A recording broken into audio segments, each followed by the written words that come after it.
जिला प्रभारी शिव महेश दुबे को विगत दिनों भाजपा नेता ने सांसदी की टिकट के लिए सौंपा था आवेदन। विकास राजपूत ने कहा कि अगर सांसद बना तो जिले की हर तरफ डिवाइडर युक्त कराई जाएगी, ट्रैफिक सही रहे, एक्सीडेंट कम से कम हो, इसके लिए वन ट्रैफिक व्यवस्था शुरू होगी। जिले में खुले पड़े नालों की समस्या से जनता को निजात दिलाने का काम किया जाएगा। शहर में हर मोहल्ले में बिजली के तारों का मकड़ जाल है, इससे निजात दिलाने का काम करेंगे। लोहिया अस्पताल के अलावा कोई बड़ा सरकारी अस्पताल जिले में नहीं है, उस पर काम किया जाएगा। जो मांग जिले में हवाई अड्डे की उन्होंने उठाई थी, उस पर काम शुरू हुआ है। आशा जल्द हवाई पट्टी विकसित होगी। विकास राजपूत ने कहा कि पार्टी से टिकट की मांग की है, साथ ही पार्टी का जो फैसला होगा वो सर्वमान्य होगा। थाना कादरी गेट क्षेत्र स्थित सातनपुर मंडी रोड का मामला। सभी पत्रकार वार्ता के लिए बुलाया गया है। क्या मुद्दे हैं चुनाव को लेकर और क्या है?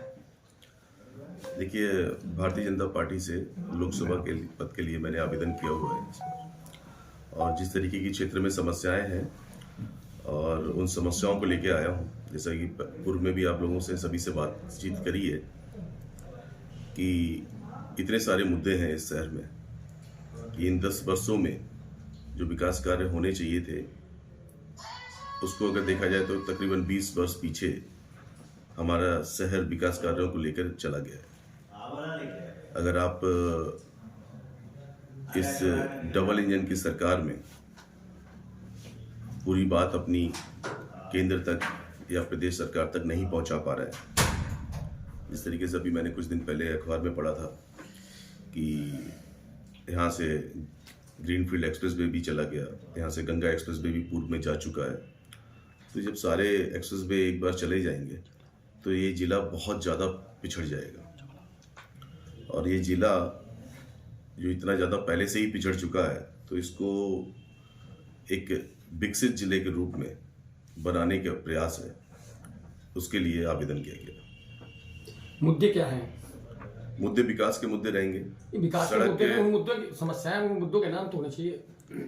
सड़क की बहुत बड़ी समस्या है इस क्षेत्र में। कोई भी एक्सप्रेस वे नहीं है, एक भी NH हाईवे नहीं है। आप देखेंगे स्वास्थ्य की अच्छी सुविधाएं नहीं है। एक लोहिया हॉस्पिटल है और उसके अलावा भी कोई भी जरा सा मेजर केस हो जाते हैं तो फिर आपको सैफई भेजना पड़ता है सारे पेशेंट्स को। तो जो बुनियादी सुविधाएं होनी चाहिए एक जिले में, एक डिस्ट्रिक्ट लेवल पर, वो सुविधाओं को लाने का पूरा प्रयास किया जाएगा, चाहे वो स्वास्थ्य से संबंधी हो, चाहे ऊर्जा से संबंधी हो। जैसे कि आप देखेंगे कि बिजली गृह जो बनाए गए हैं और उनसे निकलने वाली जो कनेक्शंस दिए जा रहे हैं लोगों को, तो एक जिसका मन हुआ उसने वहाँ से तार जोड़ दिया। तो ये सुविधाएं एक डिस्ट्रिक्ट लेवल पे इस तरीके की सुविधाएं नहीं होनी चाहिए। बंच लाइन्स पड़नी चाहिए, लोगों के घरों तक जाने चाहिए, प्रॉपर तरीके से कनेक्शंस देने चाहिए। सड़कों का निर्माण किया जा रहा है तो डिवाइडर युक्त सड़कें होनी चाहिए, बच्चों को खेलने के लिए पार्क होने चाहिए। आप बता दीजिए पूरे डिस्ट्रिक्ट में एक भी पार्क हो जो बच्चों के खेलने के लिए हो, तो कहीं पे भी पार्क नहीं दिए गए। यहाँ के जनप्रतिनिधियों पे है या सीधे सरकार पे है? सॉरी, ये आरोप जो आप लगा रहे हैं ये यहाँ के जनप्रतिनिधियों पे या सीधे सरकार पे है? ये आरोप यहाँ के जनप्रतिनिधियों के लिए है जिन्होंने अपनी आवाज को उठा नहीं पाया। केंद्र में सरकार, प्रदेश में सरकार बहुत अच्छा काम कर रही है। अगर आप अपनी डिमांड्स को नहीं रख पा रहे हैं तो आपको कोई भी कार्य फर्काबाद विकास के लिए नहीं मिलेंगे। पिछले 10 सालों में 4 विधायक, एक सांसद मिलकर जो है विकास के पहिए को धक्का नहीं दे पाए आगे। आप दे पाएंगे इस पे क्या? देखिए, आवाज उठाने वाला व्यक्ति होना चाहिए, धक्का देने की बात नहीं होती है। अगर आप आवाज नहीं उठाएंगे तब तक आपका कार्य नहीं होगा। इसके पहले आपने कितनी आवाजें उठाई? इससे पहले भी मैंने बहुत आवाज उठाई है। आप 2019 में देखेंगे तो मैंने गंगा एक्सप्रेस के लिए पहला ज्ञापन दिया था।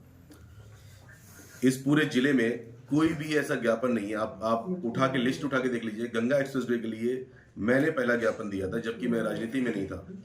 उसके बावजूद मैंने 2019 में दिल्ली से आके यहाँ पे ज्ञापन दिया और आवाज उठाई। उसके बाद लोगों ने 2021 में आवाज उठाई जब वो एक्सप्रेसवे यहाँ से जा चुका था। तो जब समय समय पर मैंने हमेशा आवाज उठाता आया हूँ। कोरोना के टाइम पे लोगों के लिए इतनी समस्याएं थी यहाँ पे। अगर ऐसी आपदा दोबारा आती है तो उसके लिए कितने हम सशक्त हो चुके हैं, क्या कोई उसके लिए बात कर रहा है? अगर ये आपदा दोबारा आती तो क्या इतने सारे प्लांट्स लग चुके हैं? जो ऑक्सीजन की आपूर्ति आप फरुखाबाद जिले में ही जनपद में ही कराई जा सके? क्या लोहिया अस्पताल में वो सुविधाएं दे चुके हैं आप लोग कि दोबारा से अगर कोई ऐसी आपदा आ जाए तो यहाँ पे ही लोगों का इलाज हो सके? यहाँ तो मेजर ऑपरेशंस के लिए सैफई जाना पड़ता है। सैफई एक डिस्ट्रिक्ट नहीं है, एक गांव है, और अपने गांव, एक छोटे से गांव को मुलायम सिंह जी ने इतना बड़ा हब बना दिया उसको। चाहे वहाँ पे हवाई पट्टी हो, आपका अस्पताल से लेके हर चीज़ की व्यवस्था है वहाँ पे। हम अपने डिस्ट्रिक्ट लेवल पे क्यों नहीं कर सकते? मैं अपने नेताओं से कहना चाहता हूँ कि अपनी आवाज़ को ऊपर तक उठाएं और डिस्ट्रिक्ट लेवल को डिस्ट्रिक्ट लेवल के हिसाब से उसको विकास कार्यों में सम्मिलित किया जाए। अगला सवाल ये है विकास जी कि सबसे बड़ा ये है कि सांसद जी दावा ठोक रहे हैं मुकेश राजपूत ये वर्तमान में सांसद है कि उन्होंने बहुत विकास कार्य कराए, रेलवे का विद्युतीकरण कराया, दो उन्होंने फ्लाईओवर बनवाए, इसके अलावा जो है सरकारी योजनाओं को काफी लोगों को लाभ पहुंचाया, 2 बार से वो सांसद भी हैं। ऐसे में आप अपनी टिकट को लेके अब कितना आश्वस्त हैं कि देखिए, उनकी टिकट हटा के आपको दी जाएगी? देखिए जिस हिसाब से माननीय सांसद जी ने विकास कार्य कराए हैं, मैं उनको बहुत सराहता हूँ। मैंने पहले भी कहा है कि जितने विकास कार्य होने चाहिए थे उतने नहीं हुए। पूर्व की सरकारों में वो भी विकास कार्य नहीं हुए जो इस सरकार में हुए हैं, लेकिन और भी विकास कार्य हो सकते थे। गंगा एक्सप्रेस वे इस जिले में आ सकता था, ग्रीनफील्ड एक्सप्रेस वे इस जिले में आ सकता था। आप ये क्रॉसिंग्स को बंद कर रहे हैं, रेलवे क्रॉसिंग्स को आपने भोलेपुर रेलवे क्रॉसिंग को बंद कर दिया है। तो भोलेपुर रेलवे क्रॉसिंग में एक बड़ी आबादी के लोग रहते हैं, 50 से 55 हज़ार लोग रहते हैं। आप उनको सुविधाओं को ध्यान में रखते हुए क्यों नहीं कार्य करते? ये सारे कार्य कराने पड़ेंगे। आप इस जिले में बताइए कोई भी लिंक मार्ग होगा, वो कोई भी लिंक मार्ग डिवाइडर युक्त नहीं है। कितने सारे एक्सीडेंट्स हो रहे हैं, आप लोग डेली खबर छाप रहे हैं। कहीं 4 लोग एक्सपायर हो रहे हैं, कभी 10 लोग हो रहे हैं, कहीं 12 लोग हो रहे हैं। और वो क्यों एक्सीडेंट्स हो रहे हैं इसका कोई जवाब नहीं दे रहा है। वो एक्सीडेंट्स इसलिए हो रहे हैं क्योंकि कोई भी डिवाइडर रोड नहीं है। जिसको जहाँ जाना है वो रॉन्ग वे में जा रहा है या राइट वे में जा रहा है, कोई फर्क नहीं पड़ता लोगों को कि वो कौन से वे में जा रहा है। लेकिन जिसको जहाँ गाड़ी चलानी है वो चलानी है। ऐसे में जनता को विश्वास कैसे दिलाएंगे आप?